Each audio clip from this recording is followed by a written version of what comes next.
One of Shakespeare's most rarely produced epics is finally coming to New York City. Nat Coe's Henry VI, a trilogy in 2 parts. A kingdom in free fall, a story that feels urgent right now, and an award-winning all-Asian American cast. Performances begin June 9th at the Public Theater. Tickets at publictheater.org. You're listening to Whoa! Potluck.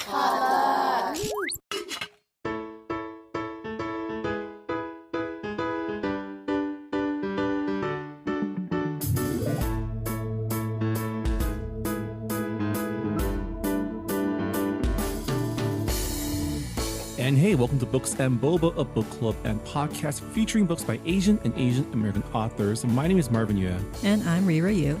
And we are here to discuss our June 2026 book club pick, The Chosen and the Beautiful by Nghi, a, semi-magical queer retelling of The Great Gatsby story.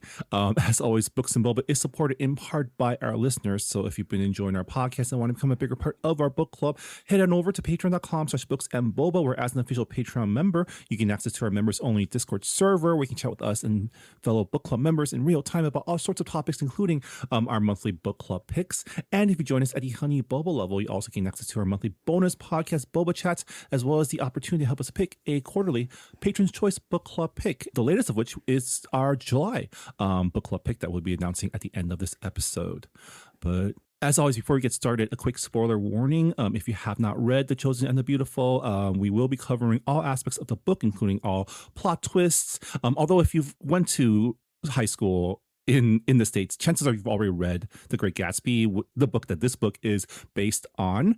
But, you know, in case you haven't read The Great Gatsby or watched any of the movies or musicals, we will be talking about all the plot and all the spoilers and all the character changes and updates involved in this version. So if you do care about being spoiled, this is your chance to hit pause on the podcast and come back when you finish the book. But other than that, Rira, can you start us off, as always, with the book description of The Chosen and the Beautiful? Jordan Baker grows up in the most rarefied circles of 1920s American society. She has money, education, a killer golf handicap, and invitations to some of the most exclusive parties of the jazz age.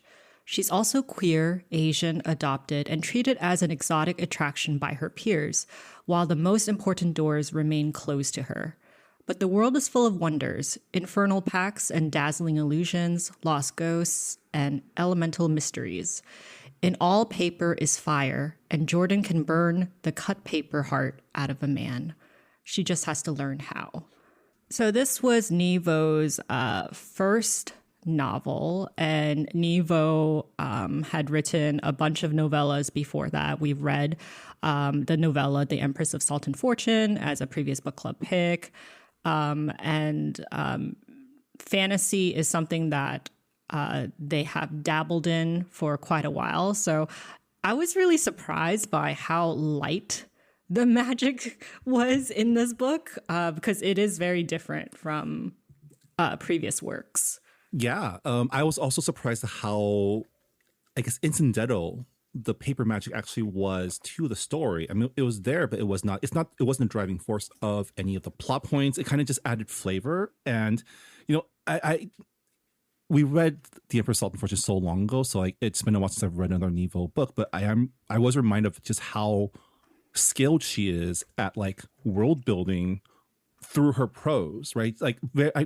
One thing I really noticed was there wasn't a lot of exposition, at least through dialogue, right? It was just the existence world where there's magic, there are demonic pacts, there's demons' blood as a beverage, that there's paper art magic, but it's not none of that is again, much like Jordan's own magic, none of that is a central driving force. It's just how the world is, just how this world works. And I really enjoyed that.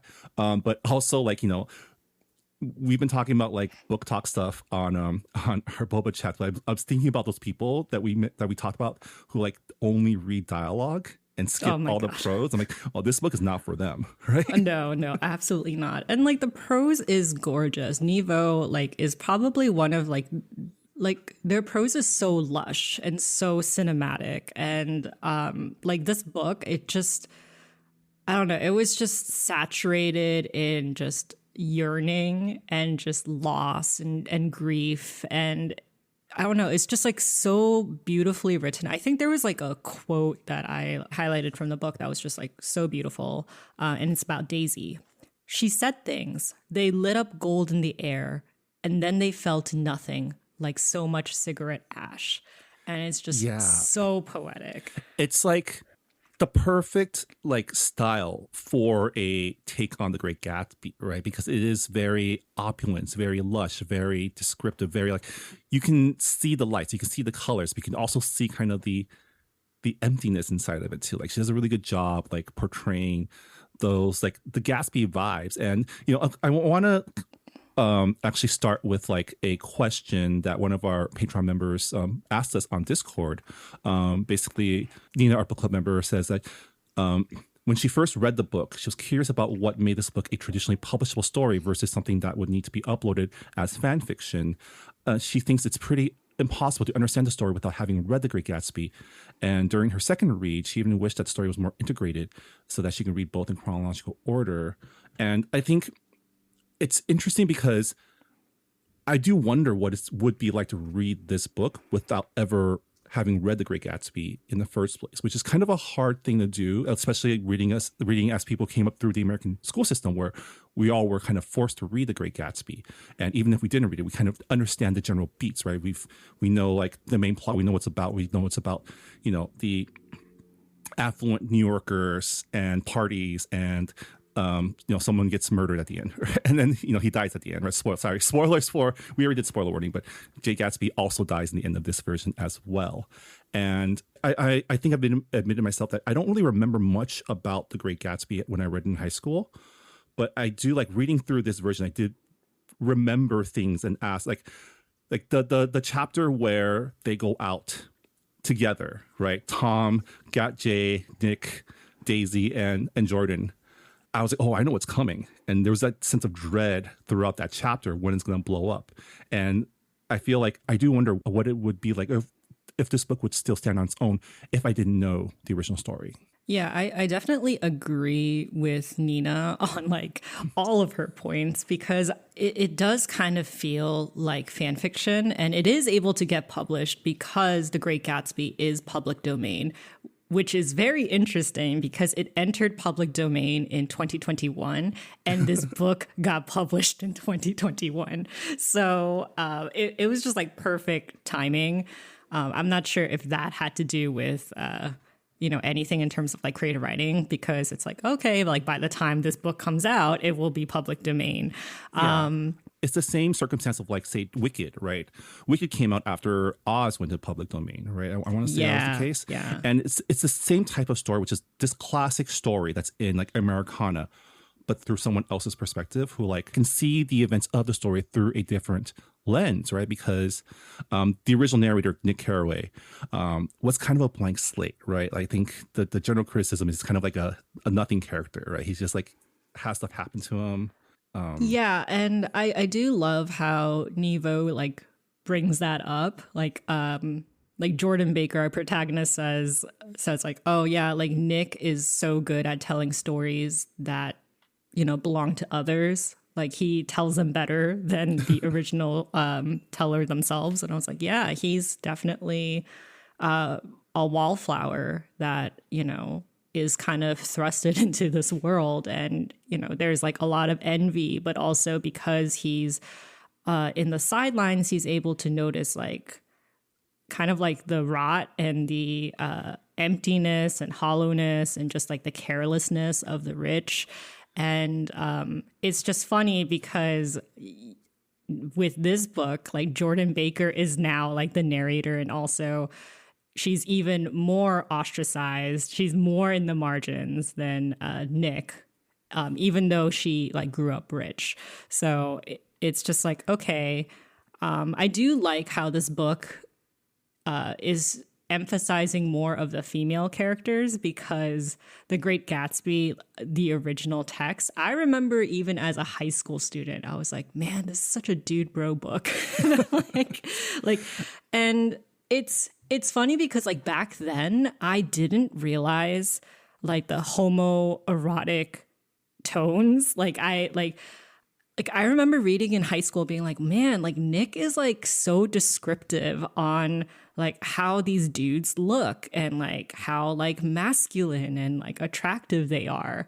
Whereas like with the female characters, he barely like pays any attention to them. And now as like an adult with like a fully frontal lobe, I'm like, oh no, like it Yeah. like they're gay, and this book was coming out during like censorship era. So. Yeah, I mean, there's also the context of like, F. Scott Fitzgerald's sexuality, what it may or may not have been, him and his wife, and like all this other stuff all this context that we now are more aware of, right? And the fact is that like Nick Carraway as the narrator of The Great Gatsby sees everything through a Midwest, ostensibly cishet like perspective. Yeah, it's a very right? white cishet male point of view. Yeah. And he's kind of blind to his own privileges, and it's like, okay, like let's do some reflection. Yeah, and The Great Gatsby is considered one of the great American novels, right? So it's been like criticized, it's been analyzed to like through all sorts of lens. And, one of the more interesting lenses is the feminist reading of The Great Gatsby and like the role of Daisy. And in some ways, the role of Jordan, right? Jordan in the original book was there to be kind of an example of like a social climber, right? A party girl, like one of the flapper, like. Yeah, she was like definitely like a flapper. Whereas like with Daisy, it's like, oh, she's, a mother and a wife. And of course, she's like very innocent. And like there's kind of like a commentary on just like how certain white women from a certain background are kind of held on a pedestal as kind of like a trophy. Yeah. I think very timely for our current discussion on like trad wife culture and traditions, right? But if you think about history at that time, and we also use this lens when we read like Austen books, right? It's like, what must it have been like to be a woman during that time and have these societal expectations on you? Like no one wants to be a trophy, but in that time, that was how you survived, right? Women weren't allowed. I don't think women were allowed to, at least women. During that time, like I think women of that station were allowed to work, right? Much like women in like Regency era, right? They had just gotten, like white women just got the right to vote. Because I remember they mentioned this in the book. Right. And Jordan is just like, is well, a suffragette, right? Yeah. Jordan is like, well, I mean, what does that have to do with me? Because I'm never going to be able to vote. Yeah. And I love like her. It sucks, but I love like her self-awareness on like her status. She's like, yeah, like even though I grew up in a rich family, like I look Asian, and therefore, once when I was a young child, people saw me as like a pet and something that they can dress up, and like I was cute. But then as soon as I became like a teenager, I can't go out to certain functions. I'm not like a debutante. Like I'm not going to get the same access as like the classmates I went to school with. It doesn't matter how witty, educated, pretty I am. Like I'm not going to have the same rights. And at the same time, that gives her some freedom because that like lets her, go into risky relationships and, sleep around, and also just like go to places that Daisy can't really go to without like worrying about her reputation. Whereas with Jordan, it's like, what reputation? Like, doesn't matter. I think Nevo writing Jordan as a Vietnamese American character is that impacts the story much more than like than any of the magic does, right? Like this fundamentally changes like not only her perspective but also how she moves around the world, and turns this like Great Gatsby retelling into also like an Asian American story, right? Storyline. Yeah, and an adoptee, a trans racial adoptee story. And I feel like I was more interested in like Jordan's original like storyline, like about like her growing up in like the suburbs of Chicago, her relationship with Daisy growing up, and then like her like flapper lifestyle in New York City. Because when it went back to like the guys, like Tom, Gatsby, and Nick. I'm like, oh my God, I'm so bored. Like, I don't care about them. And even though like it's just like, oh yeah, like Gatsby and Nick, like they are more visibly queer and way more interesting to me in this version of The Great Gatsby. But at the same time, I'm like, dude, like I do not care about you guys. Like you guys have so much privilege. You guys are able to like just sleep around and not care. And you guys complain about like not having everything you want when like women are not able to like do half the things that you are legally able to do. So it's just like blah blah blah. Like, yeah, okay. And the thing is, like, she has such like a rich life outside of those rich weirdos, right? She like goes to like underground clubs. She hangs out with her like witchy aunts, right? Like she has such like a cool New York magical life, but Daisy, Gatsby, even Nick keep dragging her back into their drama, right? And I think, part of it is also she's dealing with her, like, she still can't uncouple herself from that life because that was how she grew up. And like she, there's this really cool scene where like she finally meets other Asians, other Vietnamese people, and she doesn't know how to act. And she feels very defensive around them because like they are so much more in touch with their heritage, their culture than she is. And it kind of makes her feel like really, really anxious, right? But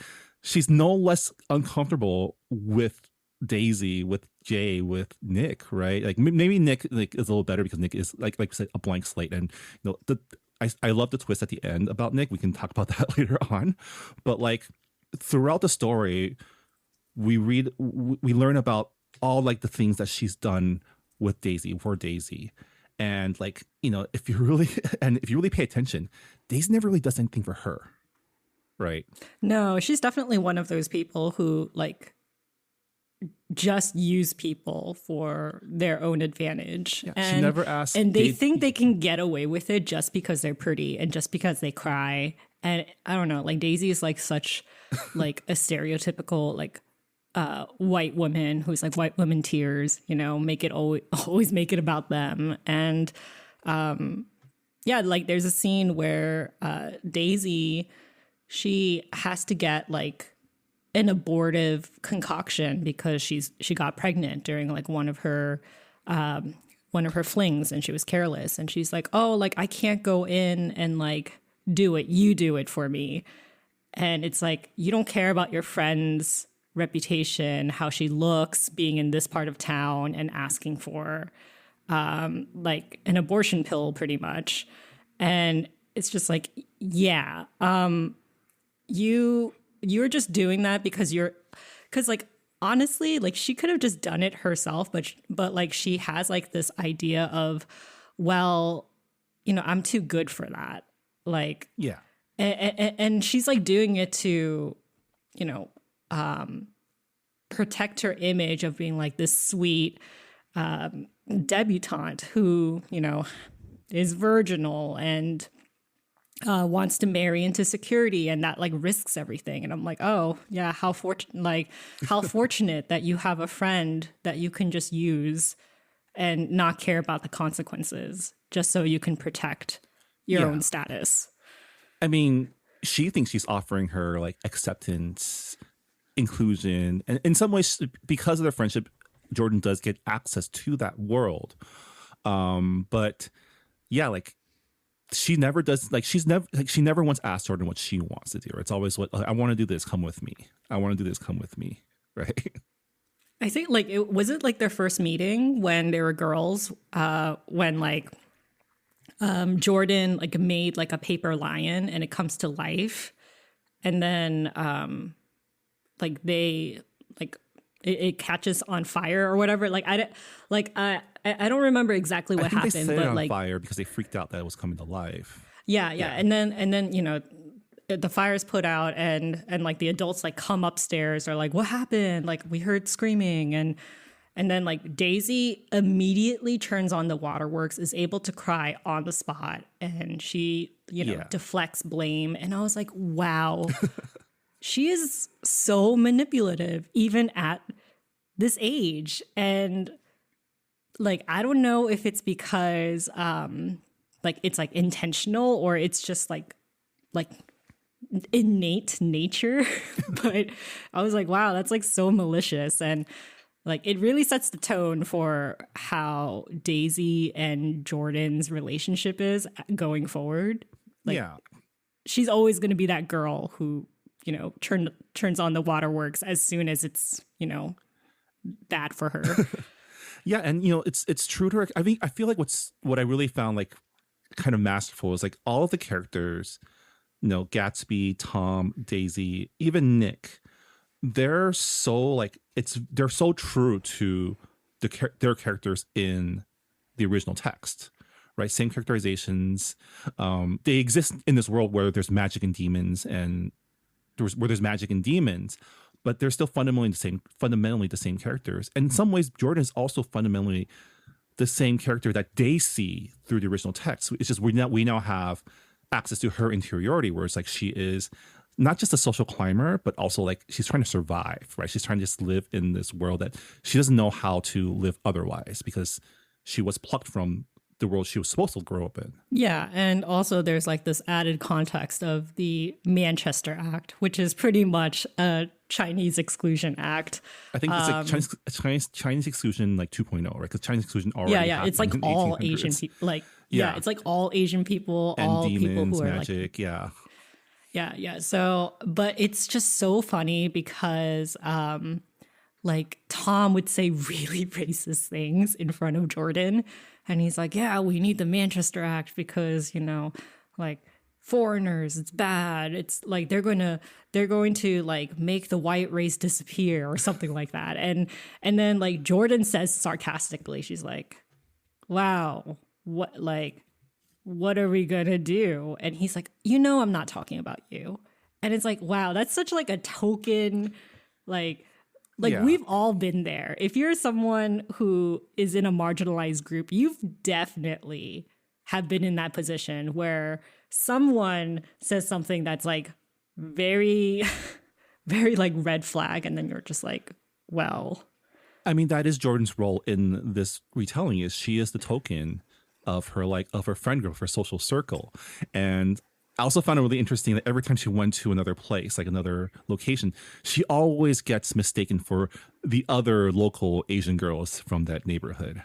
Yeah, and like it's also like offensive to her because she's like, look at how fabulously dressed I am. Look at like how like chic I look. Why do you think that I am like someone who works at a laundry? And yeah. There's definitely some internalized stuff that she also needs to work through, and I think is going to work through based on like how the book ends. Yeah, I mean, there's a passage that says like, oh, she doesn't like going to Chinatown because she feels less special when she's there.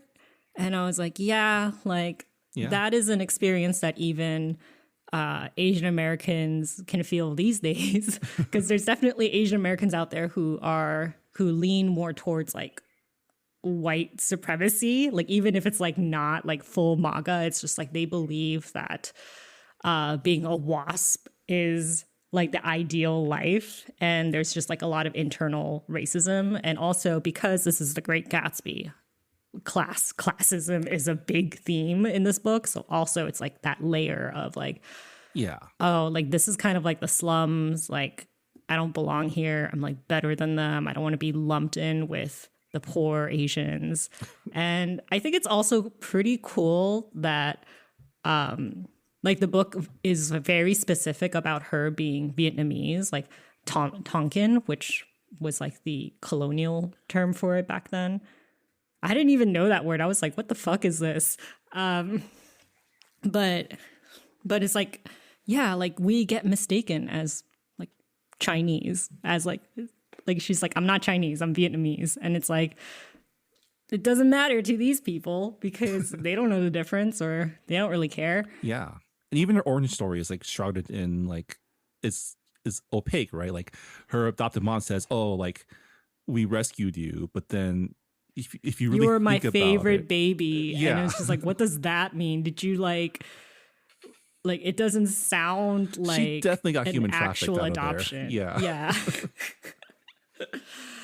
I think like one thing about The Great Gatsby that like people always mention is that it was a contemporary book of its time. Like it came out in 1925 and the book is set in like 1921. And, it's like right before the Great Depression. So it's like it's just like a sliver of time that's like so specific, that's just like distilled into like this one time capsule. And we get like so much of like the 1920s atmosphere and like culture and details just from this short book. And I think Nghi Vo did like a really good job kind of like continuing that level of detail. I think she puts more detail into like the fashion and like just like the music of the era. But it's just like she wouldn't have been able to write that without like that reference from the original text. Yeah, I mean, for sure. I remember, again, I don't really remember all like everything that I read, but like I remember like The Great Gatsby is not, it's a very short book too, right? It's like it would be a novella in this day and age, which is funny because Nghi Vo started off as a novella writer and The Great Gatsby is pretty much a novella. It's like a very short book. It's around like 150 pages. Yeah, and I definitely agree with you that like Nghi Vo's description of the Gatsby parties was like, those are some like, those are some very like vivid scenery and vivid descriptions, especially like the magical things that happen around, like the fact that like the rooms are themselves magical and transport you to different places. The fact that like the musicians can play, you can see the notes that the musicians play. Like there's a lot of really cool like, I can't imagine, like, because I do imagine scenes when I read, so it was really, really cool in my head. But like, like the scenes I played in my head were like even more fantastical than the ones from the Baz Luhrmann like film version. Yeah, like I said, I expected more magic in this book, and but at the same time, I can understand the choices that Nghi Vo made with like, like you are able to see the notes that the musicians play. Like a lot of the magic is very much shallow and like stuff that the rich people use. It's a novelty. It's not like life changing. It's almost like secondhand drugs. Like it's just like, oh, this magic is just for the amusement of the privileged and the rich. And I was like, I understand why the magic was like written that way. I just wish there was like more examples of like how magic can be used by like more magic in like daily usage outside of just like parties and being drunk, drugging it up. I was kind of confused by the demoniac because I'm like, okay, there are demons in this world and like people drink the blood and it's like, yeah, they get high. It's like getting high on like cocaine or heroin. And I'm just like, okay, but like, where's the demon blood coming from? And I just like kept thinking about like what the magical system and logic is like, but you can't do that when it's light fantasy. I actually didn't mind that. I like that it was in the background. And, once I clocked that this was how it was going to be, like I stopped, I guess, expecting it to be like a more central part of the book. I think that the fact that like, part of the Manchester Act is expelling all people without souls, right? And like you learn about like how like, there's like Faustian bargains in this book. And in this version of The Great Gatsby, Jay Gatsby is not like, he is not a bootlegger with the mob. He is a agent of he literally made a deal with the devil, right? To gain the means to get his dream girl, Daisy, which, is not that far away from like his original deal from the original text, right? It's just more like, yeah, in the original text, it's pretty much like he is a bootlegger and he's involved with the mob, and that's how he got his wealth. And during like it's prohibition time, even though people are getting drunk everywhere, it's like alcohol is technically illegal, so he is making bank off of that. And the reason he does that is still just to like be able to become a man worthy of Daisy, right? Because that is the object of all his desires. Is this one girl he met before he went to war. Yeah, and also it's he wants that status. He wants to be considered one of the aristocrats. And that was the American dream back then in like the 1920s. It was like, oh, you can, have a poor background, but work hard enough and you will be able to be at the top of the food chain. But the aristocrats are like novo rich, like you don't belong here. You guys like money can't buy taste. And I think this is where I feel like The Great Gatsby kind of loses its relevance in today's society, because it's like American Dream is very different from what it was in the original text. Well, I mean, that's the thing, right? I think even in the original text, like if you go back and, like thinking back on like The Great Gatsby and like how it concludes, it's fundamentally a very cynical take on that American dream, right? Like even, and that's something that this version captures very well through Jordan's observations too. It's like all these rich people have miserable lives. Like they have nothing to live for. Everything is just so shallow. And that's kind of how Nick ends up also at the end after Gatsby gets killed because, was it Myrtle? Myrtle is the mistress? Myrtle is the mistress of Tom. Yeah, at the end when Jay gets murdered by Myrtle's husband, and it's like, yeah, like I think in that book it's like we're fundamentally like us as like Midwesterners are like fundamentally not suited for the New York life, but it was also very cynical of that like New York lifestyle, that aristocratic lifestyle, and in a way it's like we see that tradition. Like, it was one of the first books of like the not really like Eat the Rich, but like Eat the Rich Light, like shows like The White Lotus also trade in this, which is like, look at how amazing these rich people's vacations are. Look at how like opulent everything is, but also they're all terrible people that hate each other and hate their lives, right? Yeah. And also, like I said, the looming Great Depression. I mean, I'm pretty sure like F. Scott Fitzgerald did not know that the stock market was going to crash and like everything was going to be miserable for like 15 years and change the trajectory of like American history and economy for forever.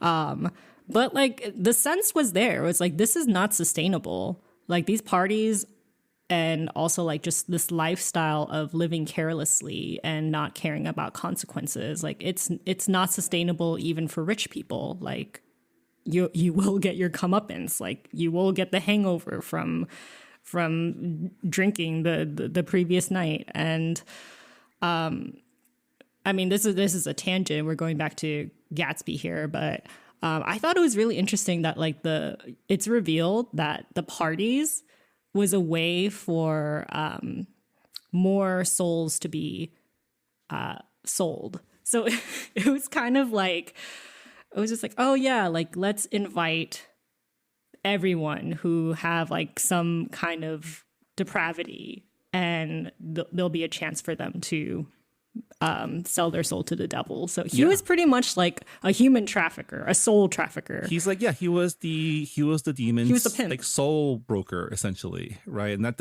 was his Faustian bargain, right? We're going to give you this amazing mansion, we're going to give you all this power, you supply us with souls, and you can go chase the girl of your dreams. And I think it was implied that like after he like quote unquote got Daisy, he stopped doing the parties, right? And then that's why. Yeah. And that's why like he kind of got in trouble. It's just like, hey, hold up your side of the bargain. And I do like how in this version of The Great Gatsby, Gatsby's love for Daisy is like more obsession. Like we already get that from the original text, where it's just like, this is not a normal, healthy relationship. It's unrequited love. But then here it's like taken to the extreme of like, he doesn't really care about Daisy's feelings. He just wants to possess her because like that is his American dream. And Daisy is like, as a character in this book, she is very indecisive, which is like her original character's traits. But at the same time, like in this version, we kind of get to see like why she's so indecisive. It's because there's just so little choice as a woman during this period. And it's just like, okay, do I go with this man and like lose all my security, lose my family, lose my status, my lifestyle? Or do I go into this marriage with a stranger and possibly have like a miserable life, but also all the comforts that I'm used to growing up with? Yeah, I mean, she's drawn to Gatsby because Gatsby very loudly proclaims his love for her, and that's something that it intrigues her, right? It's something that she doesn't really get from Tom. Going back to Gatsby, though, I did find it interesting seeing his pursuit of Daisy through the eyes of Jordan, who by nature is also a very cynical observer, and like the fact that the fact that everything he does to like contrive this like meet cute happenstance just felt so forced from her perspective. Like, dude, just merely go talk to her. But like, no, I need to accidentally run into her while hanging out at Nick's house. And like, it needs to happen in this certain way. I thought that was really that was a really funny way to kind of like flip the perspective. Like someone else looking at, and have someone else looking at like this like person trying to manufacture this meet cute. That's like and also like Daisy knowing that he's gonna be there, and it's just like he was telling Jordan like, don't tell Daisy because it would ruin like the game, magic, right? The whimsy of it. It reminds me of like those like I had a friend back in college who got really into. Do you remember the book The Game?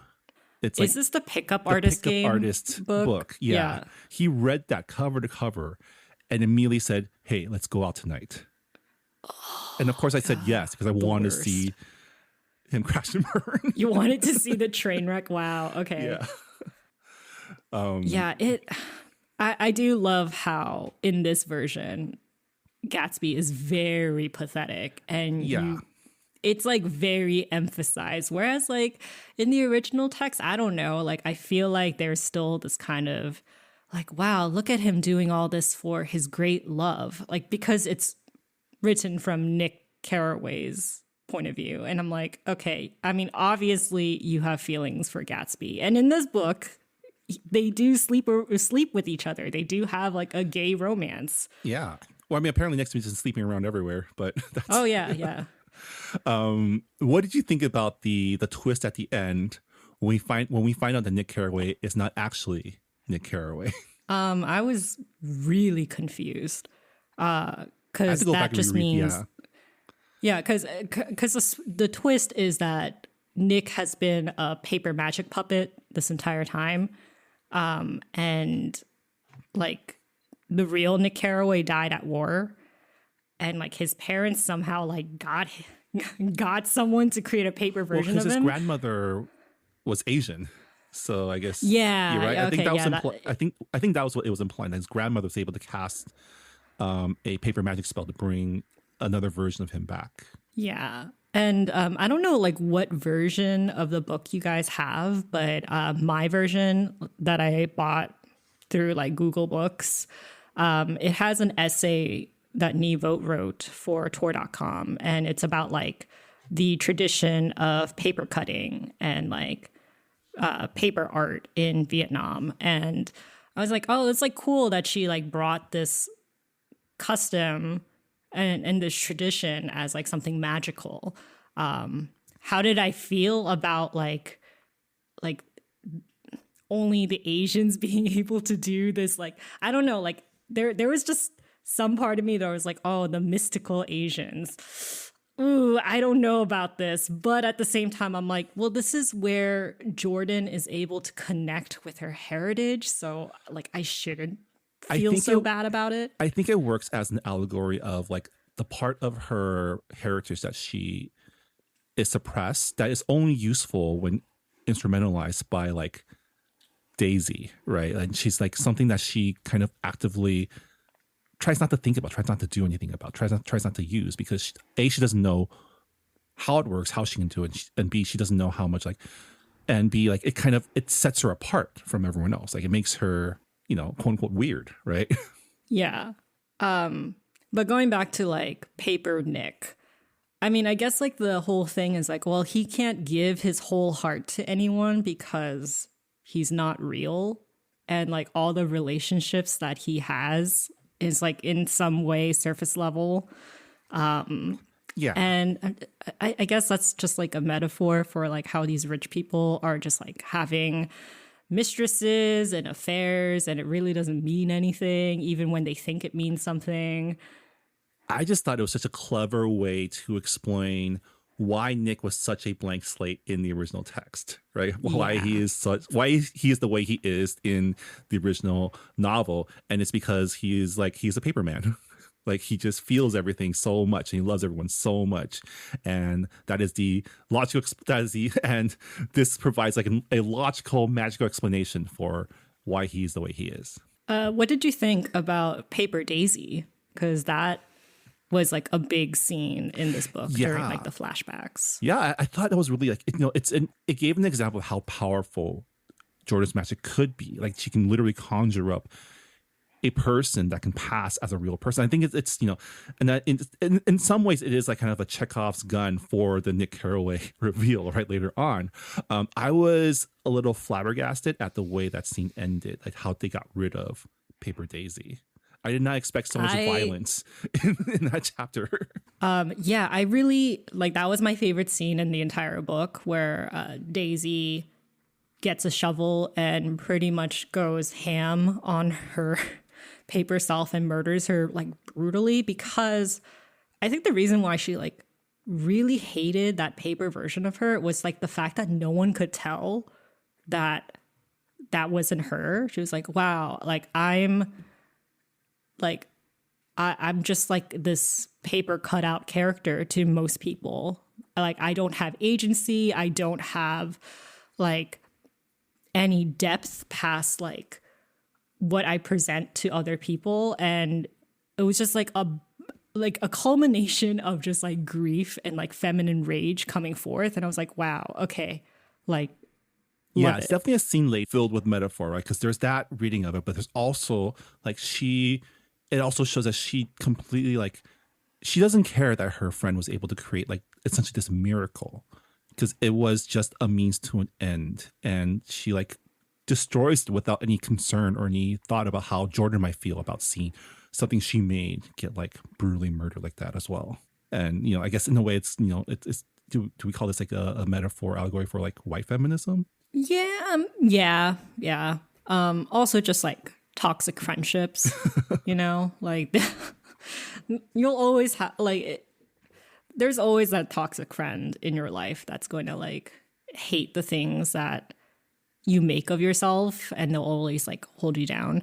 And yeah, like with the paper magic, Jordan uses it again when the when like the hit and run happens.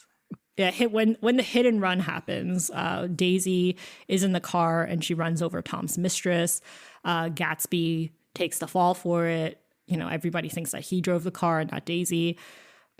Jordan goes up to a billboard that was like facing in that direction. It has like, it's like of a person. So she's like, okay, let me create a, like, it's like, when you think about The Great Gatsby, you think about those eyes, because it's like, it was on the cover, right, of the original book, the eyes of this billboard. But like, it's the billboard. I was kind of surprised that it didn't show up in this book until like the end here. Yeah. I mean, like, I forgot how Nick finds out about like the truth behind the hit and run, probably talking to Daisy and Gatsby at some point. But Jordan uses this magical element where she creates a mouth for the billboard, and she's like, hey, tell me what you saw. And that's how she finds out that Daisy was the one who was driving the vehicle and not Gatsby. And I don't know, it's like the beginning of the end in that regard. She's just like, okay, like my friend murdered someone, like an actual person and not like a paper person. Well, I actually just really like that scene. Like, it's such like, again, Nevo is such a visual, like she can write, she's so good at writing like visuals, and like just imagining the scene where like she cuts this like jagged mouth for this billboard and it kind of opens and talks. Like I immediately went to like those old like fantasy movies like Neverending Story or like Oz. It's like kind of just like, or even like a Ghibli, right? Just like a very whimsical, like, but also kind of fucked up image of like this billboard talking. Yeah. And this kind of marks like the beginning of the end at this point, because the Manchester Act just goes through and she finds out, okay, like, I don't know what's going to happen, but I guess I should leave. And, you know, she is like reinforced in that decision with her aunt, who's like, hey, go to Shanghai and just like wait it off until you're welcome back, because you have money, you have options. And then there's like the Vietnamese Chinese paper troupe that she befriends through Gatsby's party and through her time in Chinatown. And they're just like, hey, we have to leave because of this act.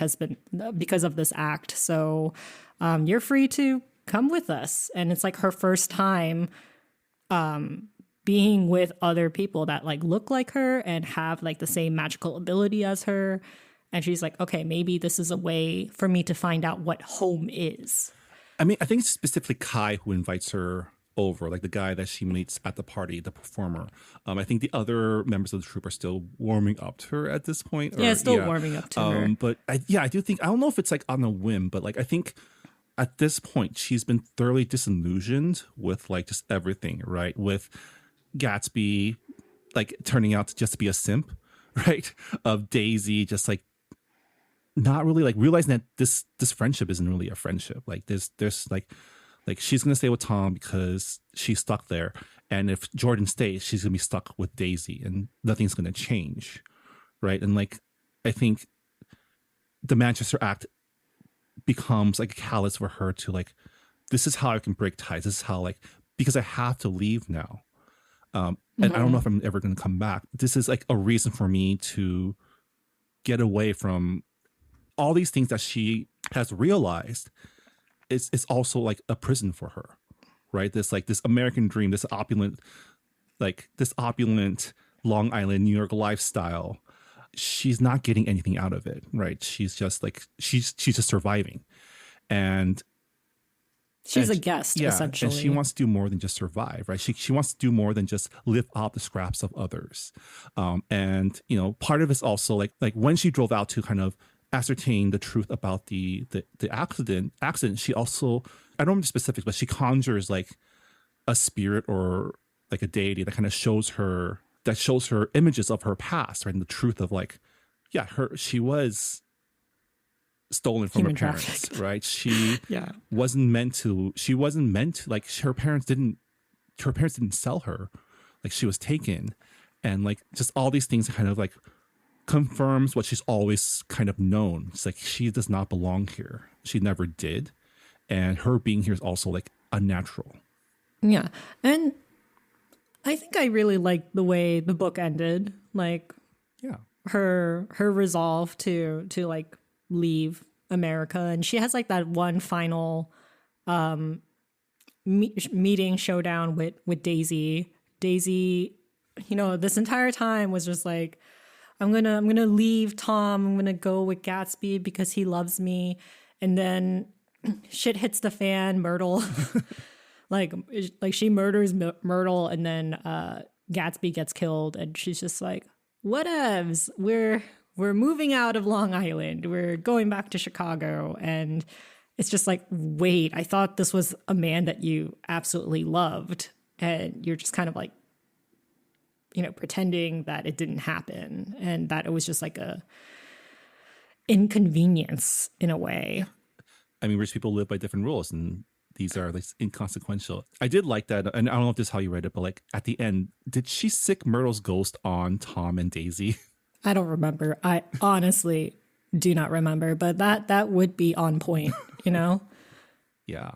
And it's just like, you think you can just abandon consequences here? Absolutely not. Like, let's make sure you're haunted forever. Yeah. Yeah. She remains petty to the end, which I think is also like a good, like, yeah, I really love how she kind of just remains petty till the end. That's always going to be a part of her also, character. like, this is the moment this is the moment when she realizes like, oh, I've stayed this entire time and done so many things for Daisy because I'm in love with her. And the only reason why I know that I was in love with her is because I'm out of love with her right now. and I was like, wow, it's like such like an interesting moment, right? Like you discover that you once loved someone, and then now like you're just like, I can see who you are. And Daisy really shows her true self when she is like in crisis and when she's like breaking down and in tears. Yeah, and part of that is just Jordan is someone who has been deprived of love for so long that like she sees Daisy's attention as like something she desires, right? I mean, Great Gatsby is all about desire, and like for Jordan, it's always been a place or a person to belong to. Yeah. And now she's just like, okay, like you are a terrible person. I'm gonna go and see the world and rediscover who I was supposed to be. And I think that's really great. And it kind of fits into the whole Asian American story of just like, yeah, let's go back to the homeland and, figure out where we come from. Or let's stop playing by like someone stop else's putting white rules, people right? on a pedestal. Yeah. like we can create our own story. We can make our own community. We can find our own way without having someone without being someone else's like token. Yeah. Yeah. Yeah. But do I think that people will get mileage out of this book if they have not read The Great Gatsby before? I don't know. I feel like you'll enjoy it, but at the same time, you won't get everything out of it. And I feel like the way to read this book is to definitely read The Great Gatsby first, because there are like Nghi Vo does take like literal scenes from the original book, like copy paste, and then like add it in, add some like magic and like put it in Jordan's perspective. Like it is like the exact same scene, just a different angle. And it's like, like I feel like you need that reference to see like how Nghi Vo like subverted a lot of things. So yeah, that's my answer. You should read The Great Gatsby, and I don't think this book would be all that much of a productive read without that reference. Yeah, I mean, this book is definitely in conversation with the original text. And like, I think it's hard, again, it's hard for us to think about what it would be like if we haven't read The Great Gatsby, just because The Great Gatsby is just so ubiquitous in like the American canon. Like, even if you haven't read The Great Gatsby, you've heard of The Great Gatsby. The movie came out. Yeah, it's one of those stories where you learn through osmosis, right? Because it's kind of like, it's so ingrained in like the American story. So like I am curious if any of our listeners, if you had not ever read The Great Gatsby and then you came into this book, what it was like. Because I think at its core, the story is still the same. This is a story about outsiders observing how miserable rich people are, how like the American dream is like just like there's nothing at the end of it, and like it's not worth giving up everything for. And again, we see like the themes, like The Great Gatsby, like this type of narrative lives on today in a lot of like our in media as well, right? A lot of stories that are about like how rich people lead empty lives, how they're just miserable, and they just like the things that matter to them like is so out of touch.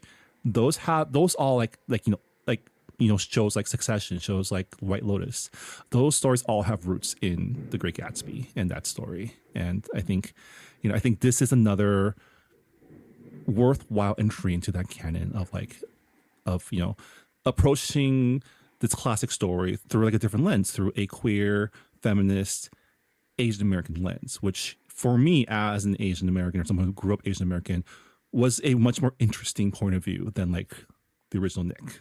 Yeah, and also like, when we see images like photographs of the 1920s, when we think about flappers, it's usually just, thin white women who are from rich backgrounds. And it's like, oh, it's cool that we get like this image of this beautiful East Asian woman in like these fabulous flapper clothes and like, Yeah. is dressed to the nines. Like there's opulence. There's like, she's so chic and cool. And I'm like, yeah, we didn't have that. We could not imagine ourselves in that type of setting. So it's cool that this book allows us to kind of fantasize ourselves in that time period, because, you know, like people, I feel like people who say like, oh, like, I would love to like time travel back to like the flapper days because they threw like great parties. I'm like, I mean, if you're white, if you're straight, like you could probably get access, but for a lot of us, we can't time travel. And I mean, none of us can time travel, but I'm just saying that if we had the ability to time travel, we would not be treated partying. Equally. We would be like, you know, washing their clothes at the end. Yeah. Yeah. And speaking of like the Asian American narrative, one thing that I did like get I don't know if it's a chuckle or like kind of uncomfortable chuckle, but when she goes to visit the troupe in Chinatown and like kind of essentially parties with them, I was like, everyone else besides Kai was kind of being a dick to her, kind of gatekeeping, and kind of like, it reminds me of like you shouldn't shame people for not being in touch with the culture, especially if they're like adopted or like grew up in like a place where they were the only Asian. Like I do hope that if they ever connect again in Shanghai, that they're more like accepting or at least nicer to her for like being kind of I mean, they were definitely right? hazing her. Yeah. And you know, like that behavior still exists today. Like there are definitely Asian Americans who are just like, oh, you don't know this from like our culture, like where have you been? Under a rock? And it's like, I mean, I've definitely been guilty of doing that to other people, but it's just like we need to be a little bit more gracious towards other people who like may have not had the same access, or you know, like they like they're adoptees and you know they didn't grow up in an environment where there were other Asian Americans who could like teach them about their heritage. Right. It's like you can't judge them too harshly on that. Because like the fact that Jordan's there in a place that makes her uncomfortable because she is interested in learning more about this thing that she can do from people who do it like naturally, and she's there because she wants to like connect somehow. Like she still has a prickly exterior, but like she wouldn't be there if she didn't want to be with you guys, right? I mean, at least she was able to hold her liquor for a while, because they were just like, oh, like, you flapper girl, like, here, drink some baijiu. And it's like, I'm like, wow, that's just straight up alcohol. Yeah. Like, that's like 30% alcohol. Like, shouldn't just be drinking, throwing those back as if they're champagne. But she was able to hang in there, and I think they were a little bit impressed. And I'm like, yeah. A way to impressing an Asian crowd is don't mess with the party girl. Is all I gotta say. Yeah, your ability to drink. At least in an East Asian culture. Yeah, and I guess on that note, that'll do it for our discussion of The Chosen and the Beautiful by Nghi Vo. Mira, any final thoughts about the novel? I had a good time. Like I said, I kind of wish it was more about Jordan and her original storyline rather than like being so strictly tied with the Great Gatsby story, because that's when I felt like it was kind of like dragging. And because I didn't like Tom, Daisy, or Nick, I'm like, I don't care about like their relationships with each other. Like I felt like these people were so messy, but they were just so draining. And I know that's the point of their characters, but I was just like, these messy bitches, I don't want to read about them. So yeah, there's like, that's like my major qualm about this book, but I really did like enjoy the setting, enjoy Jordan being a queer Vietnamese American woman who, you know, live in the margins and is, you know, the narrator of the story. And I do wonder, like, if in the future classrooms will supplement their literature classes with The Great Gatsby and this book, because I feel like that would bring up interesting conversations in the classroom. Yeah, I guess that'll depend on how the whole book banning situation goes in the Supreme Court. But yeah, I definitely had a great time reading this as well. Again, Nevo's prose is just so beautiful. The way that she describes, Gatsby's parties, New York, Chinatown. It was just a great experience to read. And I really did enjoy, like, as someone who does enjoy like meta literature, like I did enjoy the conversation that this book has with the original text, and like how it approaches the same themes through a different perspective, and how that makes everything a little bit more richer. So I really enjoyed this, and I'm really curious to hear what all our other members thought about the book as well. And I'm really eager to hear what our listeners thought as well. So yeah, as always, if you have any comments or feedback on either the book itself or on our discussion of it, please let us know on Discord or on Goodreads. We always love to hear your feedback on our episodes. We always love to hear and read your feedback on our discussions. But yeah, that'll do it for our discussion of The Chosen and the Beautiful by Nghi Vo. I guess before we go, it's time to announce our July 2026 book club pick, which is our latest Patron's Choice book club pick. If you follow us on Instagram, you already know what book we're reading. But for the month of July, to kick off the summer season, we are reading Sunshine Nails by Minh Nguyen.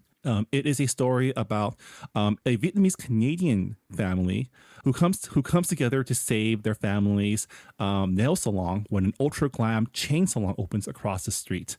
It's another story about the immigrant family business versus gentrification, which is so relatable during this time. Yeah. Yeah, I think it is very fitting for summer, and I do enjoy that there is like for each month, like the previous book club pick, there's like a thread that joins, because like this one was I'm trying to remember what it was like No Boy the previous month, and then we're like, okay, we're gonna still stay in like in the relatively like same time the early period. 1900s, yeah. Yeah, early 1900s. Or like, we're going to stay there. And now like we are jumping to another like Vietnamese diasporan story. So I'm like, okay, yeah, like little chains. It's not intentional, guys. Like we pick these book club picks just willy-nilly. Yeah, I am curious on whether or not this book actually takes place during the summer club, because our last Patron's Choice summer pick was Bingsu for Two by Sujin Witherspoon, which on paper sounded like it would have been a summer book, but actually takes place in fall/winter. So like, this book has the word sunshine in it, but we'll see if it actually takes place during the summer. But regardless, it sounds like a great summery thematic read for our book clubs. I'm excited to get into it with y'all. The reading schedule for this book is up on Discord and Instagram. So if you are a book club member, I look forward to reading along with y'all and discussing. I look forward to reading along and discussing with you guys throughout the month. But with that'll do it for this episode of Books and Boba. Thank you so much for listening, and we'll see you all next time. Bye, everybody. Bye. Thanks for listening to Books and Boba. This podcast was hosted by Marvin Yue and Rui Ryu and edited and produced by Marvin Yue. Follow the book club on Twitter and Instagram by going to @BooksandBoba and engage with us on Goodreads on our Goodreads group. You can also check out past episodes of the podcast by going to booksandboba.com and by subscribing to us on your favorite podcast app. Don't forget, you can support Books and Boba and Asian American authors by purchasing books at our bookshop.org account. Check out the link in our show notes and also at booksandboba.com.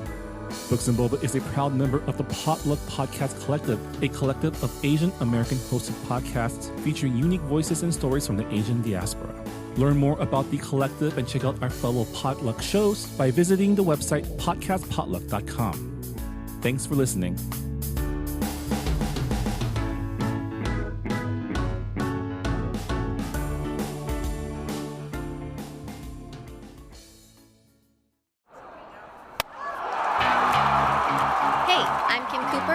Co-host the podcast Asians in Baseball alongside Naomi Ko and Scott Okamoto. Asians in Baseball is exactly what it sounds like. A podcast about the Asian and Asian Native Hawaiian Pacific Islander Americans in Major League Baseball. Every week, we break down the highlights of what's going on with Asians in baseball and then take a deeper dive into the Asian and Asian Americans past and present who have shaped baseball as it is today. Whether you're Kim Ng's #1 fan or you've never even heard of Hideo Nomo, we've got something for everyone, especially for the Shohei Ohtani stans. Maybe too much for the Shohei Ohtani stans. Listen to Asians in Baseball wherever you get podcasts, part of the Potluck Podcast Collective.